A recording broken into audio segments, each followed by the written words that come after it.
Ang pagtama ng The Big One, nagpapatuloy pa rin ang ating mga kaibigan na duwende na magpapaabot at ipaalala kung ito man po ay mangyayari dito sa ating bansa. Ngayon, susubukan kong tatawagin ang ating mga kaibigan para alamin kung wala po ba ang The Big One na magaganap. Kaibigan, salamat po nandito kayo. Naparito tayo kasi alam po ninyo, hindi lang po kayo ang nagbabantay po sa panahon ng kalamidad. Tulad po ng The Big One ngayon binabantayan. Pati P-Brooks nagpapatuloy pa rin ang kanilang pag-a-update para lang po maingatan ang mga tao. Kumusta po ba? Ano po ba ang nakikita nyo ngayon? Sa The Big One, wala po bang malalakas na lindol ngayon dito sa bansa namin? Guys, ipinapa-update natin kay kaibigan na kasi po nakita natin ang P-Brooks ay nagpapatuloy po ang kanilang pagbabantay sa kalamidad tulad po ng The Big One kasi po nakita po nila kung gaano po talaga ka delikado na magaganap po doon sa Metro Manila.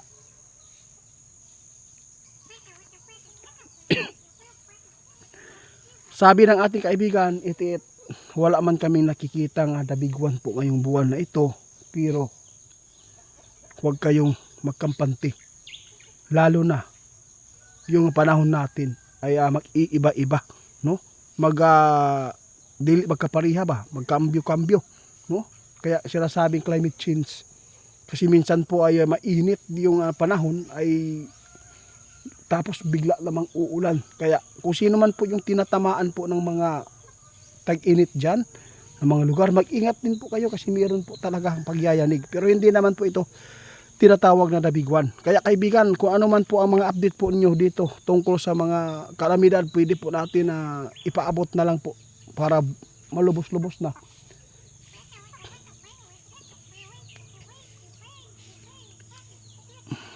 Ang ingatan lang po natin dito, no, yung sunog. Kasi yung sunog nag-uumpisa na po dahil sa init ng panahon doon sa mga lugar na tinatamaan po ng sunog. Mag-ingat kayo. Lahat po ng mga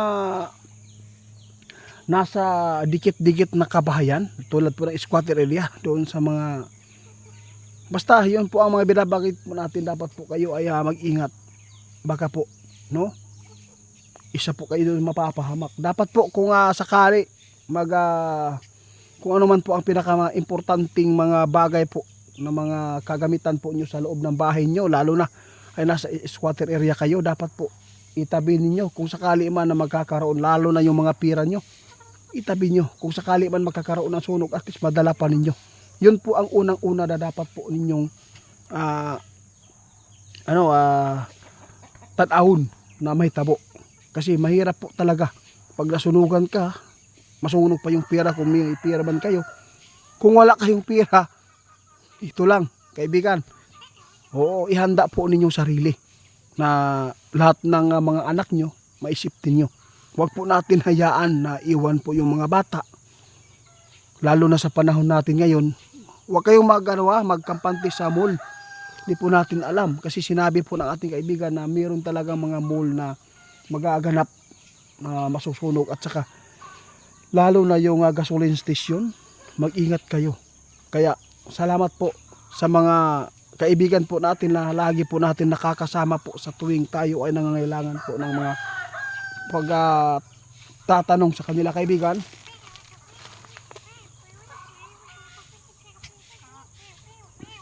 Oo, ito po ang sabi ng ating kaibigan, guys. Yung mga kalamidad ngayon, hindi po, no, natin na alam kung kailan ito magaganap. Kasi po, kahit po ang mga elemento, di po nila kaya pigilan. Dahil po, isa din po silang nilalang ng Panginoon. Kaya salamat na natanggap po ni kaibigan. Kasi yung iba ng mga elemento, hindi po yan naniniwala sa ganyan. No, kasi po, ipinagmalaki po nila ang kanilang sariling kakayahan dahil po sa kanilang kapangyarihan. Pero yung mga kaibigan natin, no, tinanggap nila kung ano po ang nasa kanila. Hindi po nila pinapangunahan. Tulad po ng sinasabi ng mga basher. Kaibigan, salamat po. Basta, oo. Basta ito lang po, guys, tandaan natin. ang kalamidad, hindi yan pwedeng mapigilan ng ating kaibigan. Yung kalamidad, hindi po yan masasabi ni kaibigan kung anong oras tatama at kung anong buwan, no? Ngunit sabi ng ating kaibigan, kapag mayroon silang mga sign na nakikita, yun po makapagpaabot sila ng mga magaganap. Dahil po, ito po talaga ang pinaka naranasan po nila noong yung mga kanunuan nila na ito ay na-share po nila. Kahit tayo mga tao, nung tayo ay bata pa, nakukuha din natin sa mga lolo natin ang mga sign na mayroong pag-ulan at saka kung anong buwan. Yun po, no? Makapagbigay tayo ng mga estimate na mga pagpapaabot. Kaya dapat po talaga tayo mag-ingat ngayon guys. Sabi ng ating kaibigan, wala mga dabigwan po ngayong buwan na ito, ngunit mag-ingat tayo dahil po hindi pa rin maiiwasan ang pagyanig ng mga lindol na mahihina. Pero pwede po talaga yan kahit mahina. Pwede yan makapagbigay ng pinsala ng buhay ng tao, lalo na ay dinadaanan na po lagi ang mga building na tinitirahan po niyo doon, lalo na ayan mayroong mga biyak. Kahit gaano pa yan kahina, kung yayanig, siguradong meron pa rin masisira na mga building kaibigan. Sa lahat po ng pumupunta po sa dagat ngayon, no? Sabi ng ating kaibigan, mag-ingat kayo ha. Huwag po kayo magkampante. Kahit po saan po tayo magpunta, mayroon talagang mga aksidente na mga masasagupan natin, tulad po ng mga malulunod, di ba? Kasi kapag doon ka po sa picnic, doon ka sa dagat, iba po talaga. Lalo pag maraming tao, minsan po hindi mo na napapansin ang anak mo nandun na sa malalim. Kaya paalala lang po, ito po ang malaking bagay na ibinibigay po ng ating kaibigan. Huwag na lang po tayo masyadong